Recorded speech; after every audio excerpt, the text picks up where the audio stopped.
On this week's episode of the Crushing Debt Podcast, we're back. Welcome to the Crushing Debt Podcast with your host, Florida attorney Sean Yesner, where our goal is to help you get rid of the financial bullies in your life. So welcome back to this week's episode of the Crushing Debt Podcast. My name is Sean Yesner, owner and founder of Yesner Law. Now, for those of you that have been longtime listeners, I want to plug right at the beginning. I got a lot to cover on this week's episode, so I want to talk about our sponsor, Sam Cohen of Attorneys First Insurance. As you know, Sam writes errors and omissions insurance or malpractice insurance for attorneys and title companies all over the country. Now, he's looking specifically for attorneys and title companies either in Florida or Texas, but he can literally write malpractice insurance anywhere. So great referral for Sam would be an existing attorney or title company that's looking to renew their E&O policies, or maybe an attorney that's just gone off on his or her own and started his or her own brand new law firm, or maybe a title company that's just recently started, and Sam can apples to apples give you a comparison of what malpractice coverage might look like. Now, Sam is a sponsor of the show, and so all we get is his sponsorship. I really don't get any money or any benefit or any kickbacks or nothing like that for people that say that they heard about Sam from the podcast. So a great way to support the show, a great way to keep Sam continuing to sponsor so we can make some improvements to the show, is to refer him that attorney or title company maybe that you know that needs a quote on their E&O coverage. And so you can reach Sam at sam@attorneysfirst.com or www.attorneysfirst.com.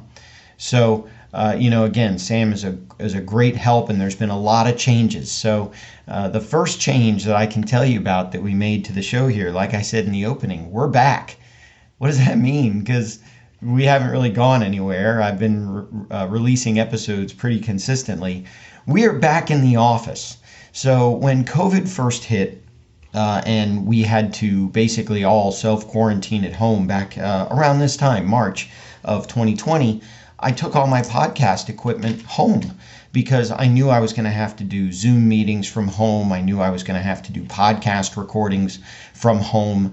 And so my podcast equipment has been home for the last 2 years. And I've been recording out of a fourth bedroom that we use as our office at the house. Now, the computer's still there, so I can still work remotely, but I brought the podcasting equipment and the webcam equipment back into the office earlier this week. So let me know how it sounds compared to how previous weeks have sounded, if you have any feedback there. But we are officially back in the office. I'm going to be doing most of my recording here. I still have my portable equipment in the event that I have to go on location somewhere. I can bring my portable equipment with me, but in terms of the podcast, we are back in the office, recording in the office. My webcam and all my recording equipment is in the office, so we're back. Now, speaking of remote recording in remote locations, a couple of things coming up. So in a couple of weeks, I'm going back to the Judge Pasque Memorial Bankruptcy Seminar. So a couple of years ago when I did this seminar, it's a bankruptcy continuing education seminar that I do every year. But a couple of years ago when I was at the seminar, I brought my portable recording equipment with me, and I recorded one of the bankruptcy trustees, a couple of bankruptcy attorneys, and we all were talking about different bankruptcy issues. And so I'll be bringing my mobile equipment back and seeing what kinds of interviews I can pick up this year at the Pasque seminar that I can cobble together into an episode for you all. So if you have questions for a bankruptcy trustee, if you have questions for other bankruptcy attorneys that do what I do, if you have questions for creditors' bankruptcy attorneys, shoot me an email, sean@yesnerlaw.com, and I will try to pick up answers to some of those questions when I'm at this Judge Pasque Memorial Seminar. It's a great continuing education seminar, one that I enjoy going to every year. And so I'm going back. It'll be back live this year for the first time since pre-COVID. Speaking of other events that are coming back live since pre-COVID. As many of you will remember, in March of 2020, I attended Podfest in Orlando, and Podfest in Orlando in 2020 was, I think, the last event in Orlando to really go start to finish before COVID shut everything down. I remember being at Podfest in March of 2020, and I remember hearing and seeing that the NBA was shutting down, the NHL was shutting down, spring camps for football were shutting down. I remember all of that happening in March of 2020, and I remember getting ready to leave Orlando and hearing that other conferences and other events in Orlando were shutting down as I was packing up and getting ready to leave. Podfest in 2020 was able to go start to finish. Now, since then, Podfest has gone to virtual seminars, and we even had a live seminar we called Podfest Origins here in Tampa. I think it was at the end of last year, I believe, the very end of 2021. We had a live event here in Tampa where Podfest started that we called Podfest Origins. But Podfest is going to be live again in Orlando in May of 2022. And so for those of you that want to attend Podfest, you can go to their website, which is podfestexpo.com. And on that website, you can register for tickets. Now, one of the things that happened 2 years ago was we had a Pay It Forward listener program that Podfest announced. And so Podfest sent out an email to all the speakers and said, hey, if you have a show and you want to bring one of your listeners with you to Podfest, let us know, and we will provide you with 1 or 2 complimentary tickets that you can give to your listeners. Now, it's my understanding that Podfest is going to do this again, and I have submitted to Podfest to get 2 tickets to Podfest. So, for any of you that are listening, and any of you that are regular listeners, or even if this is your first time listening, and you want to go to Podfest, send me an email, Sean@YesnerLaw. Now, I don't know what I'm going to do to have particular listeners qualify for this free pass, but if you contact me at Sean@YesnerLaw and you want to go to Podfest and I qualify for 1 or 2 of these free tickets, I'm happy to register you to go and to give you these tickets. So these tickets will get you into Podfest for free. You need to get down to Orlando and you need to register for the hotel room. But if Podfest gives me the tickets, you'll be able to go to Podfest and to the seminars for free. Now, I am speaking at Podfest. My topic is still a little bit up in the air.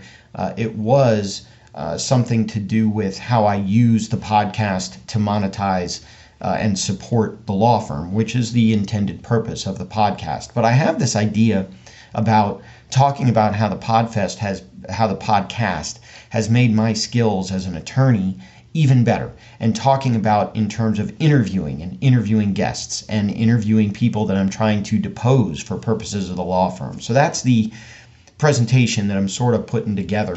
And if I don't get that into this year's Podfest, I'll certainly start talking about it a lot more and maybe get it into next year's Podfest. But if you are a listener and you want to come down to Orlando at the end of May, just before Memorial Day weekend, and hang out with me and hang out with other podcasters, let me know. If you're interested in starting a podcast, then Podfest is for you. If you have an existing show, then Podfest is for you. If you want to just simply be a guest on different shows, then come down to Podfest. You will make connections there. If you're interested in audio dramas, if you're interested in YouTube and video and TikTok and Instagram and stories and all that kind of stuff, we are going to cover all of those topics and more at Podfest. So if you are interested in coming down and I get some of the listener Pay It Forward tickets, shoot me an email, Sean@YesnerLaw.com. Let me know you want to come to Podfest and I'll figure out how I'm going to have listeners qualify for those free tickets.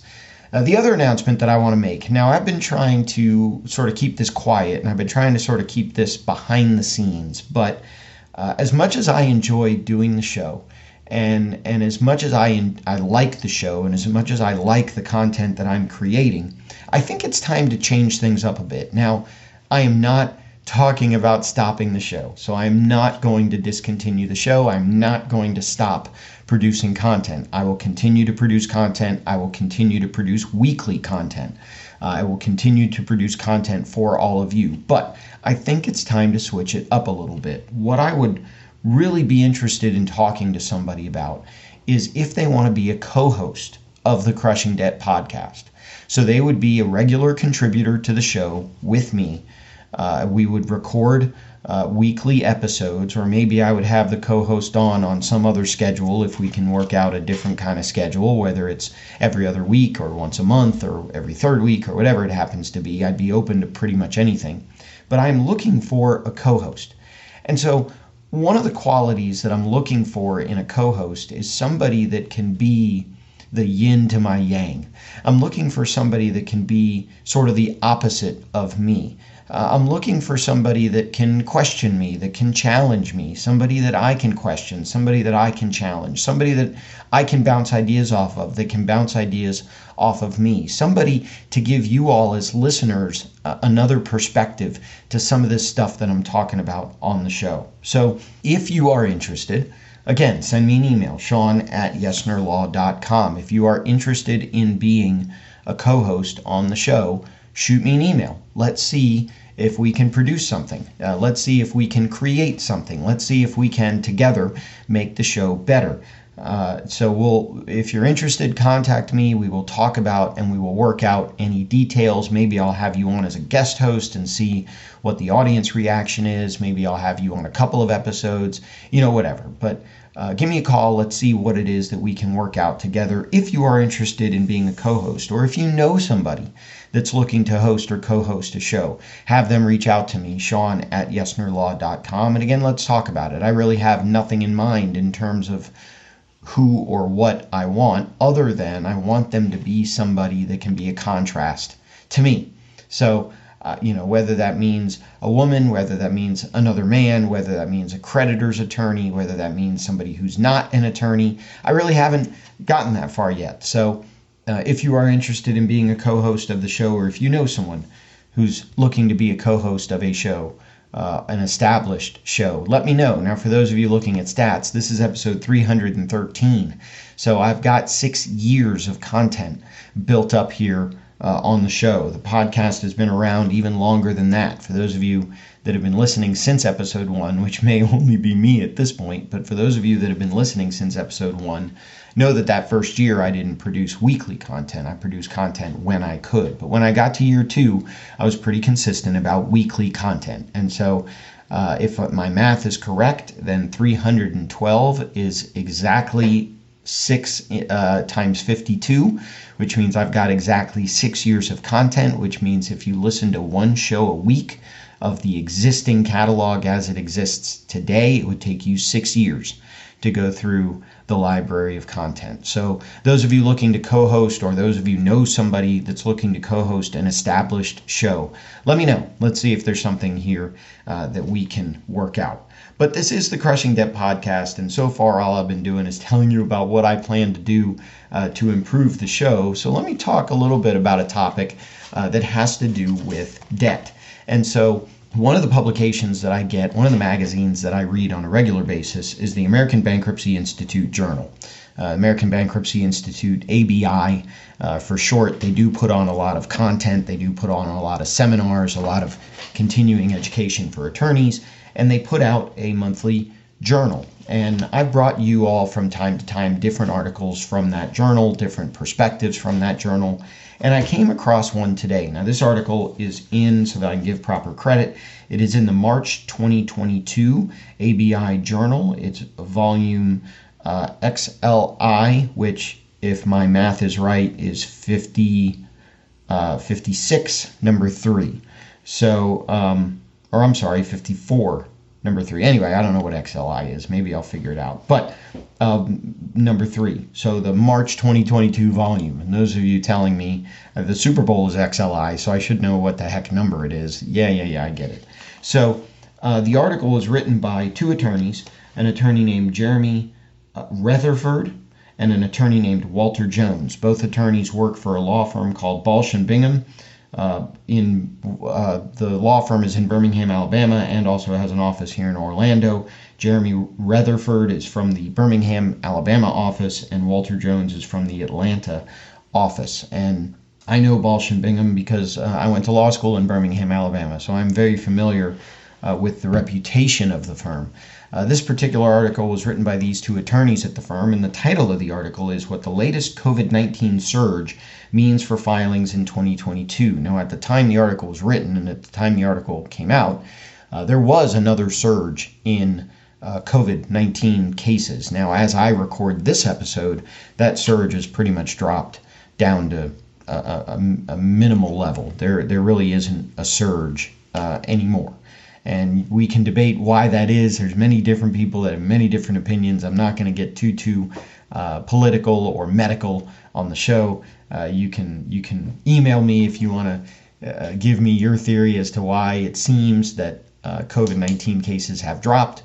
But sort of the content of the article is that when COVID shut everything down in March of 2020, the bankruptcy community largely thought we were going to get this influx of bankruptcy filings because people were literally quarantined at home.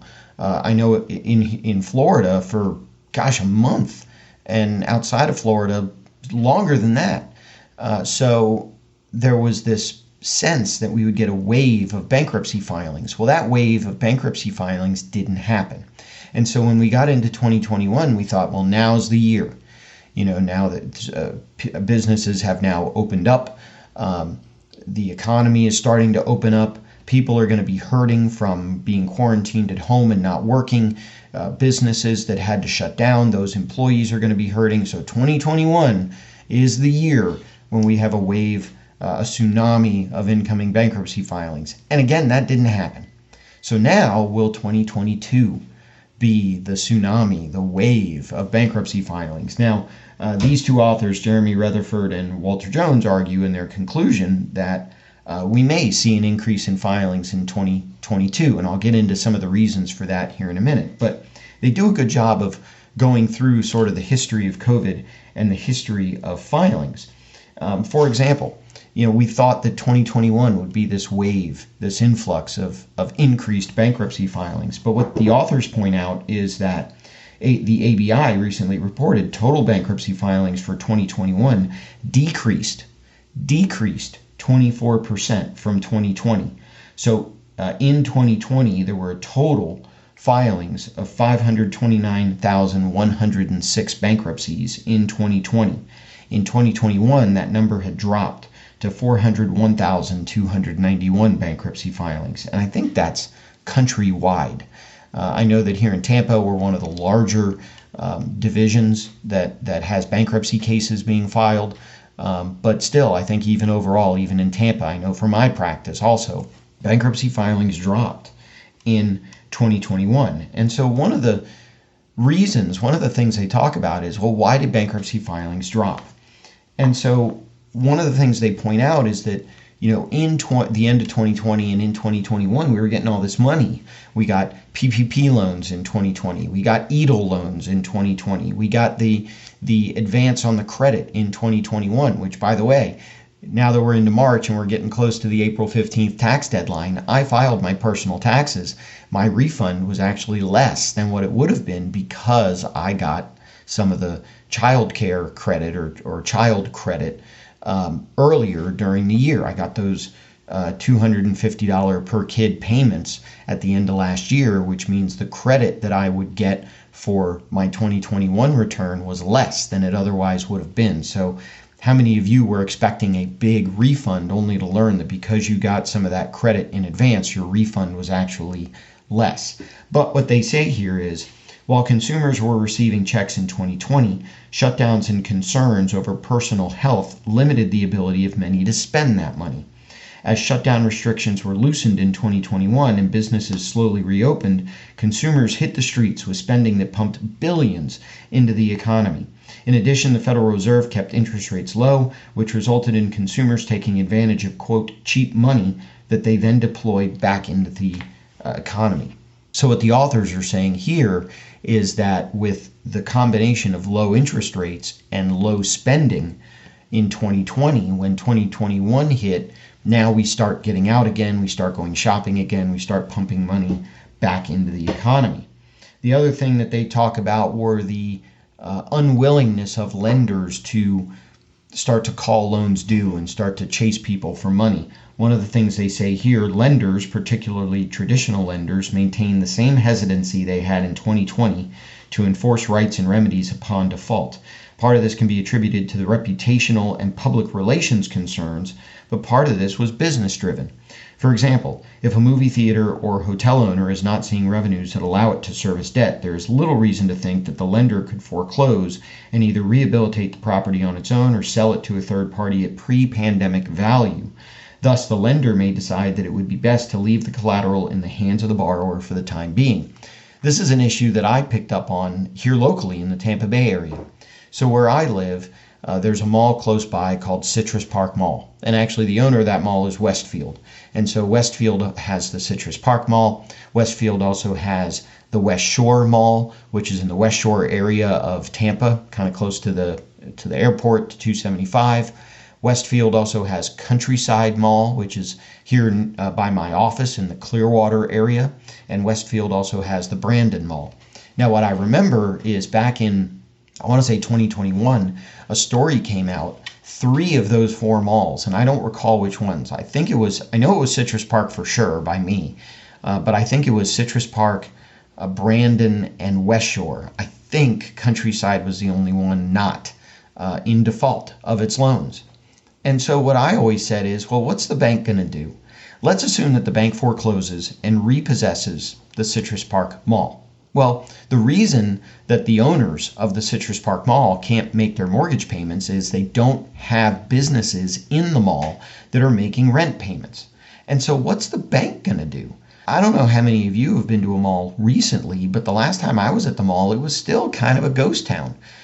All the stores are not rented out. There are some stores that I know the malls here have converted to rest areas. So instead of having a storefront, they just put furniture out and you can go in there and put your feet up for a little bit. Or maybe it's designed for a younger kid, and so they have some toys and games and whatnot that your kids can play and you can rest while you're at the mall shopping. But they've taken maybe 4 or 5 store spaces and converted them into these rest area spaces.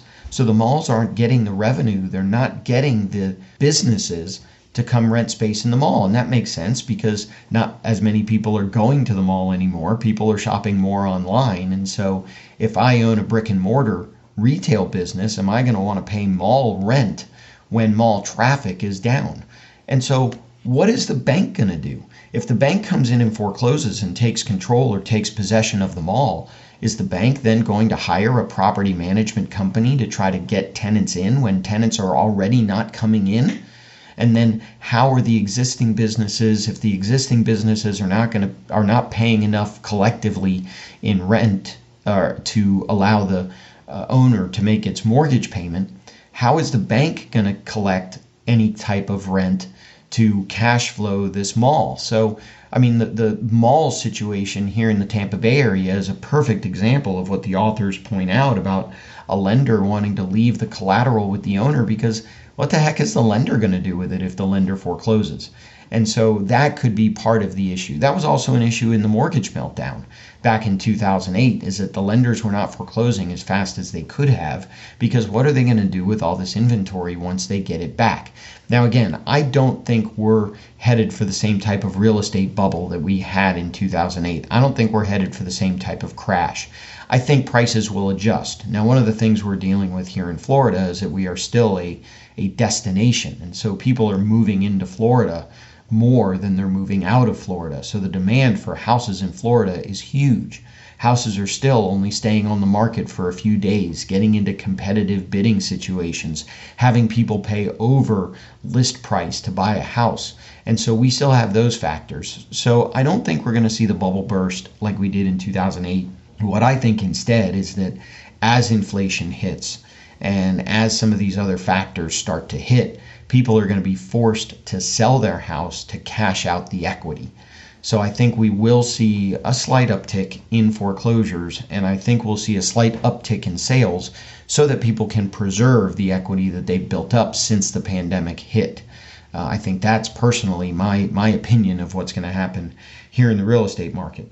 But let me get back to the article here written by Retherford and Jones. They talk about in 2022, inflation is expected to remain steady It's expected to increase steadily in the first 2 quarters of 2022. And then to battle inflation, interest rates are expected to go up. In fact, I'm seeing that already right now. Interest rates for mortgages that used to be in the 3s and the 4s are now in the 4s and the 5s. And so interest rates are already going up, meaning it's more expensive to borrow money, meaning borrowers that can't control their finances are going to have to pay back more money. Borrowers with adjustable rate loans or adjustable rate unsecured debts are going to have to pay back more money. And so I can see some of that squeeze here starting to happen. The authors also bring up the supply chain disruptions. And so supply chain disruptions can start to lead to some businesses failing, especially those businesses that are in the construction industry and rely on supplies in order to make their product. So we could still have continuing supply chain issues that are going to shut down some of these smaller, struggling companies. And then, assuming that there are no new government programs aimed at relieving financial stress, lenders can be expected to be aggressive in exercising rights and remedies. And again, I've seen that and I've talked about that somewhat in other episodes of the podcast. It is starting to get harder to settle debts. Lenders are not as willing to use COVID as an excuse anymore because by and large, numbers are dropping. And so lenders are less willing to use COVID as the excuse. So I think lenders may end up getting more aggressive in collecting what they believe is owed to them. So the conclusion of this article here, what the latest COVID-19 surge means for filings in 2022, written by Jeremy Retherford and Walter Jones in the March 2022 ABI Journal. Here's their conclusion. We all hope to see COVID-19, including all of its variants, run its course soon. The impact of the pandemic will be with us long after the illness subsides.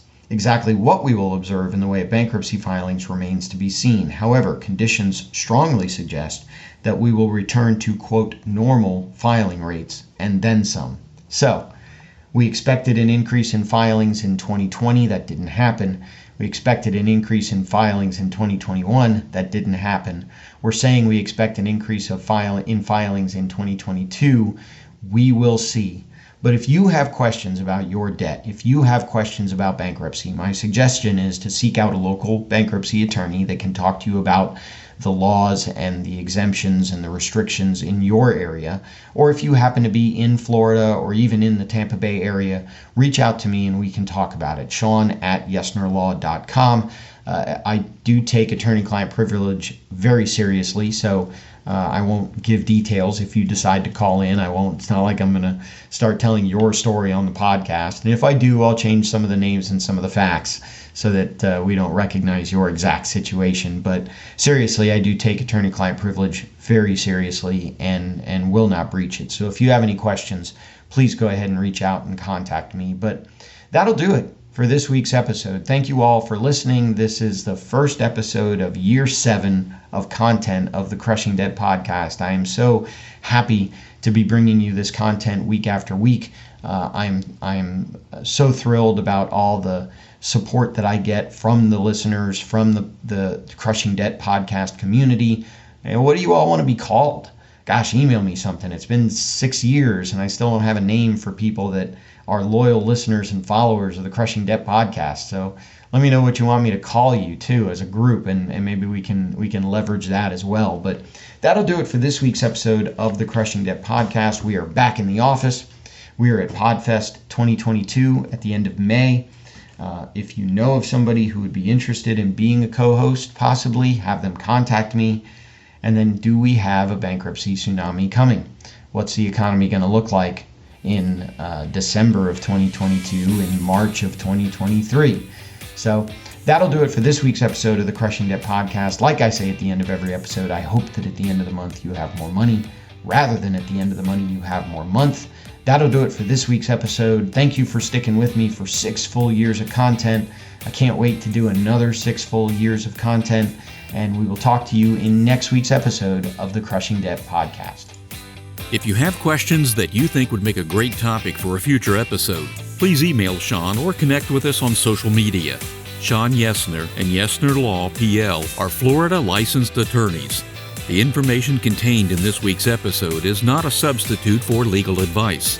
Your situation may differ, especially if you are located somewhere other than the state of Florida. If you have questions, please contact our office or contact a local attorney. Thank you for listening to this week's episode of the Crushing Debt Podcast.